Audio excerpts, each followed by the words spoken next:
नमस्कार दोस्तों। परसों लोटस बुलेवार्ड के एओए के मेंबर्स को रात को 8 बजे थाने बुलाया गया और 12 बजे तक 11-12 बजे तक उनको थाने में बिठा के रखा गया एक कॉम्प्रोमाइज़ करने के लिए, जो कि हमारे बोर्ड मेंबर्स करने को राज़ी नहीं थे। बिल्डर ने काफ़ी साल पहले हमारे क्लब की एक प्रॉपर्टी और ऐसी बहुत सारी प्रॉपर्टियां हैं जो उसने इलीगली किसी थर्ड पार्टी को औने पौने दाम में बेच दी।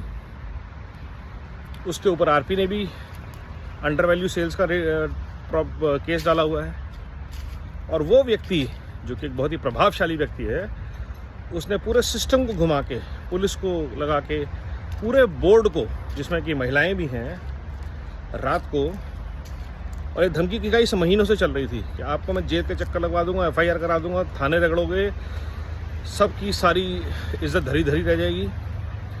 क्यों हो रहा है ये सब?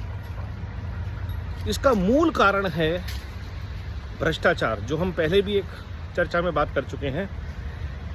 हमारी प्रॉपर्टी कानून कहता है कि आपकी सोसाइटी ग्रुप हाउसिंग के अंदर दो तरह की फैसिलिटीज़ हो सकती हैं, कॉमन फैसिलिटीज़, कमर्शियल फैसिलिटीज़। और रेरा का कानून कहता है कि कोई भी ग्रुप हाउसिंग में जो भी फैसिलिटी बनी है वो सिर्फ रेजिडेंट्स के यूज़ के लिए बनी है। बिल्डर कोई भी चीज़, चाहे वो कमर्शियल है, चाहे वो कॉमन एरिया है, या वो इंडिपेंडेंट एरिया जो कि एग्जिस्ट ही नहीं करता कानून में, किसी को भी बेच नहीं सकता, सिर्फ लीज पे दे सकता है। और हमारी सोसाइटी में बिल्डर ने बैंकरप्ट होने से पहले ये सारे कुकर्म कर डाले। उसने हमारे यूटिलिटी बिल्डिंग, जिसके बारे में मैं ऑलरेडी बात कर चुका हूँ, उसका तो सैंक्शन प्लान ही चेंज कर दिया। और क्लब का भी कुछ कम नहीं हुआ। हमारा फूड कोर्ट था जिसके अंदर आज दुकानें खुल गई हैं, नाई की दुकान तक खुल गई है,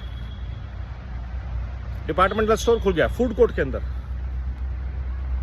हमारे क्लब जहाँ पे रेजिडेंट्स के यूज़ के लिए एरिया थे, वहाँ पे किसी को बेच के अस्पताल बना दिया गया है। कोई और को दुकानें बेच के कहीं पे कुछ और खुल गया जो कि बंद पड़ा है। क्लब का पर्पस होता था रेजिडेंट्स के यूज़ के लिए एक फैसिलिटी बनी है जो किसी को ऑपरेट करने के लिए बिजनेस को लीज पे दी जा सकती है। लेकिन बिल्डर ने क्या किया? बिल्डर ने नोएडा अथॉरिटी के साथ मिलके उनकी परमिशन से उन यूजेस को चेंज किया और प्रॉपर्टी को इंडिपेंडेंट डिक्लेयर करवा दिया। जब हमें फ्लैट बेचे गए थे तब हमें ये कहा गया था ये क्लब और ये बिजनेस यूटिलिटी बिल्डिंग आपके यूज़ के लिए है, जिसका मतलब ये होता है कि at any point in time, if and when they are operational, they will be operational only for residents, but they will never be sold। और कानून भी यही कहता है। तो फिर किस बिना पर पुलिस रेजिडेंट्स के ऑफिशियल रिप्रेजेंटेटिव्स को, इलेक्टेड रिप्रेजेंटेटिव्स को तंग कर रही है? और कोई भी सरकारी मंत्री, कोई भी इलेक्टेड एमपी, एमएलए हम लोगों के साथ खड़ा नहीं होता। नोएडा में ये घपले बहुत ज़्यादा चल रहे हैं, मैं पहले भी बोल चुका हूँ। जोगिंदर जी जोडियाक में इसके ऊपर एक स्टे ले चुके हैं, लड़ाई जारी है। चक्रेश जैन जी इस पर बातचीत करते रहते हैं और नोएडा अथॉरिटी खुद मानती है कि ये भ्रष्टाचार हुआ है। लेकिन लाल फीताशाही और भ्रष्टाचार ऐसा है कि किसी की हिम्मत नहीं है कि इसके ऊपर एक्शन ले ले। और जब कॉमन मैन, पढ़े लिखे लोग, income tax payers, honest people जिन्होंने एक नंबर में कमाई देके बैंक लोन लेके घर खरीदे हैं, इन फैसिलिटीज़ का पैसा दिया है, किसके पैसे से बने क्लब और यूटिलिटी बिल्डिंग? बिल्डर के पैसे लगे हैं। कैसे लगे बिल्डर के पैसे? ग्रुप हाउसिंग GH03 का लाइसेंस है पूरे प्रोजेक्ट का। ग्रुप हाउसिंग के अंदर इंडिपेंडेंट एरिया कहाँ से आ गया?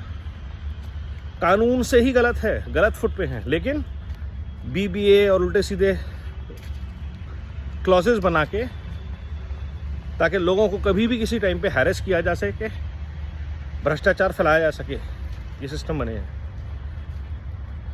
मेरी जितने भी लोगों तक ये वीडियो पहुंचे, उनसे गुजारिश, इसके खिलाफ खड़े हों और लड़ें। जब तक हम लड़ेंगे नहीं, हम अपनी आवाज़ नहीं उठाएंगे, एटलीस्ट इस सरकार में हम बात कर सकते हैं कि उम्मीद है। योगी जी हैं, मोदी जी हैं, और आज की डेट में जो नोएडा अथॉरिटी है, कम से कम सामने से तो भ्रष्ट नहीं है। जाओ आप बात करते हैं, मिलते हैं, चाहे वो रितु महेश्वरी थी, चाहे डॉक्टर लोकेश हैं इस समय या बाकी ऑफिशियल्स हैं, बातचीत के रास्ते खुले हुए हैं और वो मान रहे हैं कि गलत हुआ है, लेकिन हमारे हाथ बंधे हुए हैं। प्लान अप्रूव्ड हैं, प्लान सैंक्शनड हैं, ये है वो है। तो उठिए, खड़ी हुई है, छेड़िए युद्ध भ्रष्टाचार के विरुद्ध। हमारे लाखों करोड़ों रुपए इसमें लगे हुए हैं। जय हिंद, वंदे मातरम।